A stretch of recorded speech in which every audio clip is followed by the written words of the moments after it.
कुंभ राशि विषय जाना कुंभ राशि व्यक्तिशेष माने 2025 रे कौन सब लाभ पाइपर से विषय निश्चिंत पक्षे कुंभ राशि आमर राशि चक्र एकादश राशि होउछंती कुंभ राशि। कुंभ राशि वर्ष प्रारंभ राष्ट्राधिपति शनि निज स्थान रहे। कुंभ राशि राष्ट्राधिपति हेले शनि।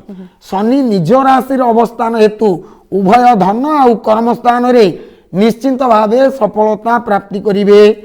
एकादश रे रवि बुध बुध आदित्य जोग एकादश स्थान रे रवि बुध जोगु अवस्थान प्रतिटी क्षेत्र रे निश्चिंत भावे लाभवान हेबे। आपण जहाँ करिवे वाणिज्य क्षेत्र हो आपण जदि रियल इस्टेट बिजनेस करूचंती बा जल पानीय जनित किछि तरल जिंस जो जेमति कि हमर ड्रिंक्स व्यवसाय करूचंती प्रसाधन व्यापारी अचंती बा पुस्तक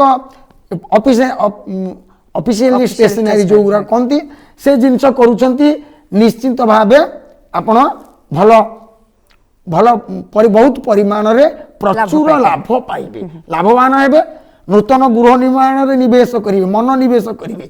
जदि पूर्व आपणकर मन बळु नथिला घर पई आपणकर नियाति पक्षे मन बळिबो गोटे घरटीए करिवा पई आपणकू जगह खंडिए निश्चित भावे मिलिबो। जेते जहाँ कले भी पैसा नथिले भी निश्चित भावे कोडू पैसा आसीबो। आपणकर जगह खंडे किनिबे से जगह उपरे गृहटीए निर्माण करिवे।